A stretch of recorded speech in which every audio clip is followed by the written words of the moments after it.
So here we are, just before the start of the 2015 Belgian Grand Prix, one of the truly legendary tracks in Formula 1, and we all know the main reason for that, and that's Spa's infamously unpredictable weather. Look, it's absolutely chucking it down Holly now. Yes, it's absolutely chucking it down. As Raikkonen goes off again and Kimi Raikkonen's into the barrier. Raikkonen's out of the race. And of course the crashes. Start by Eddie Irvine, Fielder. Look at Fielder, and into the wall. Who was that? Coulthard in the wall. David Coulthard into the wall. Won't stop the race. They'll have to red flag this is terrible. Look, this is quite appalling. This is the worst start for a Grand Prix that I have ever seen in the whole of my life. Now we were reminded how dangerous this sport is in the last race in Hungary with Perez's crash in practice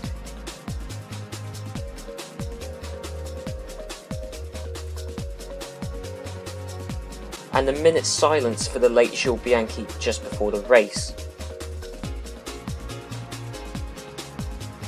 Spa-Francorchamps historically isn't for the faint-hearted, but with a tyre failure for Nico Rosberg in free practice, questions over the safety of the tyres has been questioned by many, including people like myself, but not least leading figures in Formula 1 such as Sebastian Vettel. I think it's a sort of theme that keeps going around, nobody's mentioning it, but it's unacceptable. You were one of the drivers who stated your concerns to Charlie Whiting on Friday in the driver's briefing. Was that taken seriously? Well, I think it was, but what's the answer? Same as every time. Yeah, well, there was a cut, debris, maybe something wrong with the bodywork, the driver went wide. But with all that aside, we should still hope for an action-packed Belgian Grand Prix.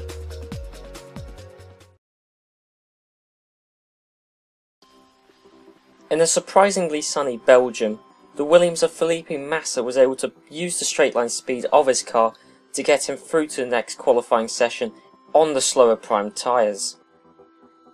Unsurprisingly, the slow cars around this high speed track were the ones using the underpowered Honda and Renault engines. So 20th was Roberto Merhi with his 2014 spec Ferrari engine in his highly undeveloped Manor Marussia car, with his teammate Will Stevens just ahead in 19th. 18th was the slight surprise knockout of Daniel Kvyat with the Renault-powered Red Bull, and 17th and 16th were the two McLarens powered by the underpowered Honda engine, with the other Renault-powered Red Bull narrowly avoiding being knocked out as he set a time good enough for only 15th.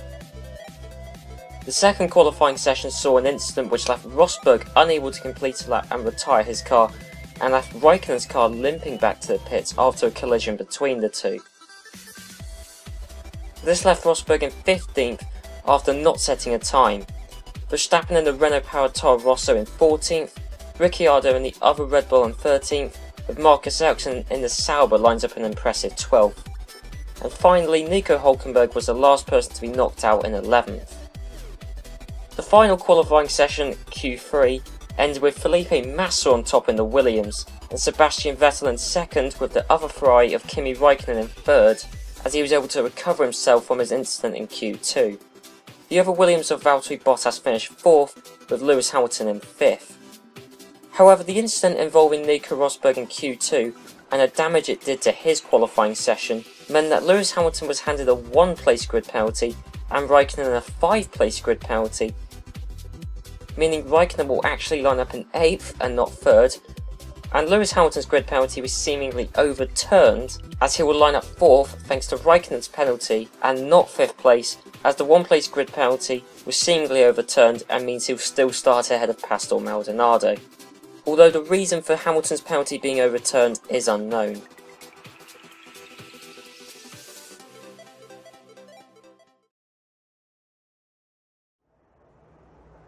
So hey guys, and here we are on the grid for the Belgian Grand Prix.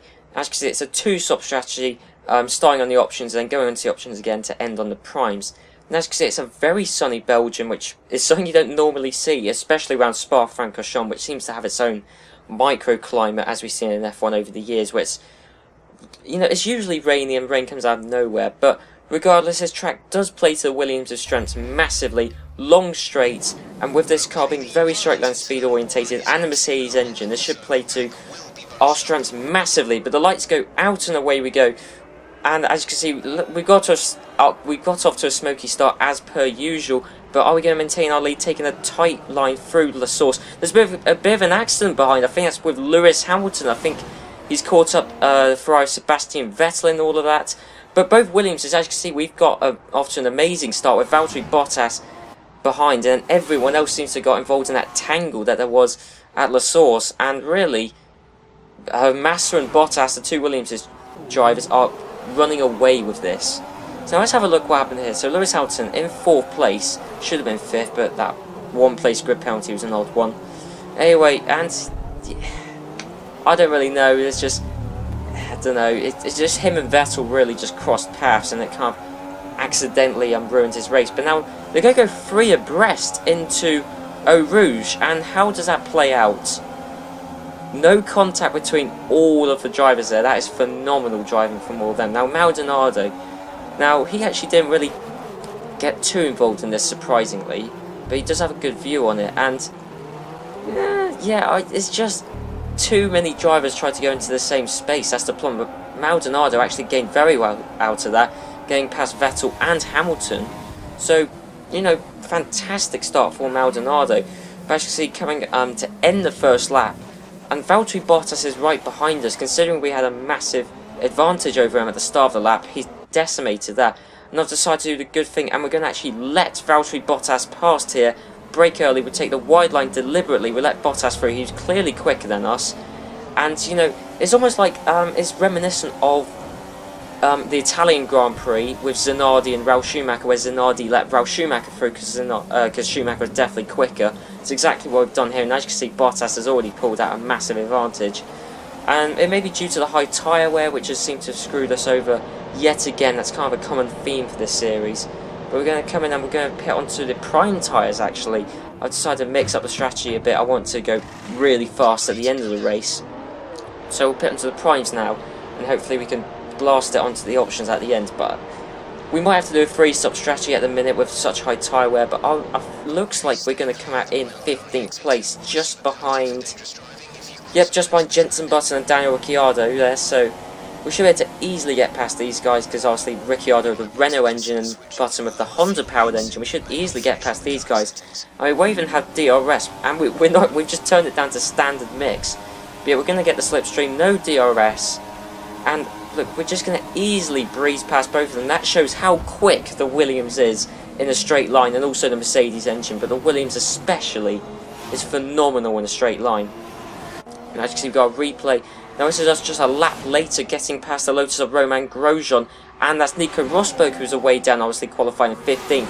And again with no DRS, breezing straight past, and that shows really, even getting past the Mercedes, there's a massive gulf in straight line speed between the Williams and the Mercedes, and this is why this track is going to play to our advantage so well. It's a really good track for us, but as you can see now, it's getting quite cloudy over the track. Maldonado's just behind us, actually. It's getting quite cloudy over the track. Hopefully it won't rain, because I don't fancy my chances in the rain, but it looks like Valtteri Bottas has just left the pits. We're in 4th, and the 2 cars of the Bottas are both Ferraris who haven't pitted yet, so Vettel and Raikkonen are ahead, and we're going to deliberately not get past Bottas here, just because as we've seen earlier on, he's definitely the quicker driver, so we don't really want to hold him up here.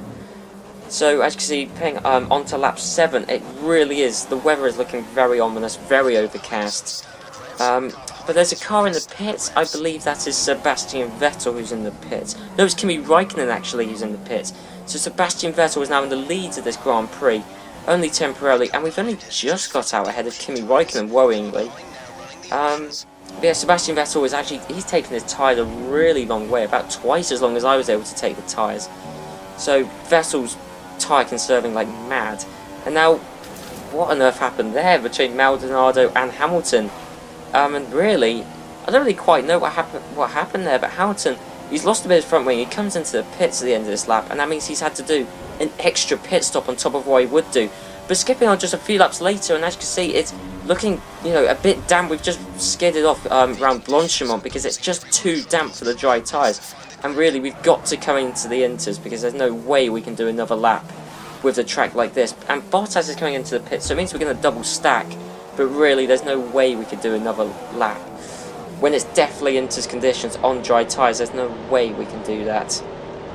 So we're going to double stack, but as I said, Lewis Hamilton got involved in that incident with Maldonado. He's really going to be screwed over, because now, only a couple of laps after he pitted in for new dry tyres, he's going to have to pit in for intermediate tyres. So Hamilton has had to do an extra stop over everyone else, as well as, you know, losing time with that incident with Maldonado. So these changeable conditions really not playing to his strengths, which is quite worrying for the Brits in the national championship, as well as Hamilton's drivers' championship charge. But from a constructor's point of view, for Williams, we're still holding first and second, Daniel Ricciardo in third.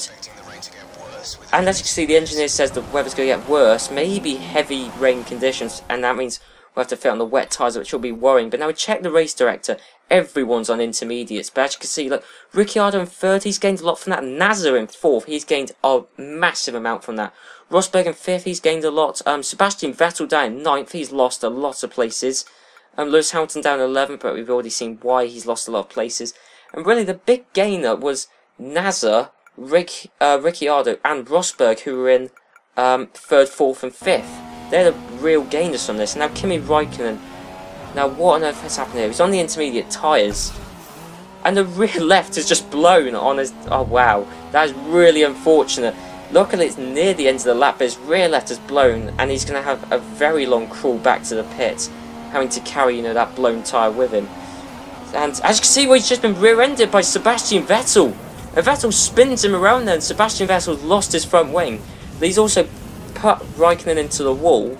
And wow, I mean, that's really poor driving from both Ferrari drivers there, and that's completely screwed over both of their races massively. So let's look at it from Vettel's point of view. Yeah, that's kind of a bit 50-50. Raikkonen pulled over to get out of the way, but Vettel moved the same way to get away from Raikkonen. And now that's quite unfortunate, but Vettel's lost his front wing, so that's screwed over his race massively there. Now, as you can see, Raikkonen's coming into the pits. He's the second Ferrari into the pits. He's pitting on intermediate tyres. That's really poor strategy, because it's going to be wet tyre conditions very, very soon. So pitting onto the Inters, you know, and obviously Vettel's pitting onto the Inters as well, really could be a bad strategy call for him. As you can see, only a lap later, it's definitely wet tyre conditions. As you can see, we're trying to tell our engineer, and we're too busy telling our engineer what tyres to go on. We've actually, you know, locked up and just completely failed that corner. We're going to have to come into the pits. Again, both Williamses are going to double stack, but Bottas, in these wet weather conditions, pulled out such a gap on us. So there's not that much of a double stacking effect, and really, it's a good thing we let Bottas through purely from a constructor's POV, because Bottas was clearly quicker than us throughout all of this race, really. Even in the dry conditions, as conditions got worse and worse, the gap between us just got bigger and bigger. Ricciardo, it looks like, is still in third place. And as you can see, lap 13, there's a slow-moving car in front. That is Daniel Kvyat. I believe he's in last place. Now, why on earth is he so low down? We're going to find out as we get near him. He's going very slowly. What on earth is that all about? Daniel Kvyat and the Red Bull in last. We wouldn't have expected them there. He's on the intermediate tyres. So Ricciardo and the other Red Bull third, he's doing amazingly, but he's on the intermediate tyres. No wonder he's doing so well. No wonder he's so far back, I mean. God, anyway, yeah, this is the battle for third place between Rosberg and Ricciardo. And Rosberg, who qualified 15th, has made up so many places this race already, and now he's in third, and that is quite worrying for our perspective, because Rosberg is he's going a lot quicker than Ricciardo, so he's going to catch up to us and actually put a challenge for second place, whereas Ricciardo we were slightly quicker than. And as you can see, Will Stevens, he's just been caught out by Daniel Kvyat on the intermediate tyres. You know you're on the wrong tyres when Kvyat in the Red Bull is going too slow for Will Stevens, and Will Stevens has lost his front wing there, which is quite unfortunate from a British driver POV. And as you can see, Kimi Raikkonen, what's he doing? He's been held up by Stevens, and Raikkonen has just gone into the back of Stevens. I would say that was mainly Raikkonen's fault, really. Just soaring at the wheel and just went into the back of Stevens, and really, Raikkonen's lost his front wing. His race has gone from bad to worse, and both drivers are going to have to come into the pits. Now they're scrapping to get into the pit lane first. Will Stevens just about got track position, you know. He's just ahead of Raikkonen, but they're still battling at it in the pit lane. And they've disappeared. They'll reappear later on. They haven't retired. It's just some kind of incident between the two of them. And as you can see, Kimi Raikkonen, who actually came out of the pits behind Will Stevens. Raikkonen's going off the track. And wow, Raikkonen's being very aggressive with Will Stevens. Raikkonen is just about able to get past, but really going off the track and slamming into the side of him. I'm amazed there wasn't a horrific crash, and as you can see, we're there just behind. We were watching that battle happen. And Felipe Nasr, who's in 4th place, or no, 5th place actually, now he's been passed by Rosberg, having a phenomenal Grand Prix, judging the strategy to perfection. So, and as you can see, he's ahead of the Mercedes and the Ferrari. And what's that? He's pulled off to the side of the track and then he's retired. Some kind of car failure, and that's a shame because Nasr had in terms of making places through strategy calls, Nasr was the best. That's really unfortunate. He's lost a lot of points there for Sauber, which he almost certainly would have gained because he was doing phenomenally. Now we're stuck by Roberto Merri. When we actually skid off track, we lock our wheels and skid off, and now Merri's passed us again. Well, that does say a lot about how we took that corner. But Nico Rosberg is right behind us. We cannot afford to make any more mistakes going into the source again. Because, you know, if Rosberg is right behind us already, you know, we saw how easily he got past Ricciardo, and we were about the same speed as Ricciardo. So, really, we've got to watch out for Rosberg if he's right behind us. And as you can see, going on just a lap or two later, and this is going into Pouon, I believe, and just side by side, Rosberg's actually got past us, but we got the inside line, and we're going to have to force Rosberg off the track. We need the points for Williams, and we do not want Rosberg to catch up in the driver's title, or obviously for Mercedes and the constructors. But I think we've just been able to maintain the place on Nico Rosberg, but he really is challenging us very hard, and you know, he is a massive threat for the rest of this race. But skipping on to the last lap, and that's Valtteri Bottas, who's going to cross the line to win this race quite comfortably. But it's not the battle for first that's interesting, it's the battle for second. So obviously we're coming under a lot of threat from Nico Rosberg, but Bottas has won the race easily. And as you can see, Rosberg is still just behind us, and actually Daniel Ricciardo's right behind us.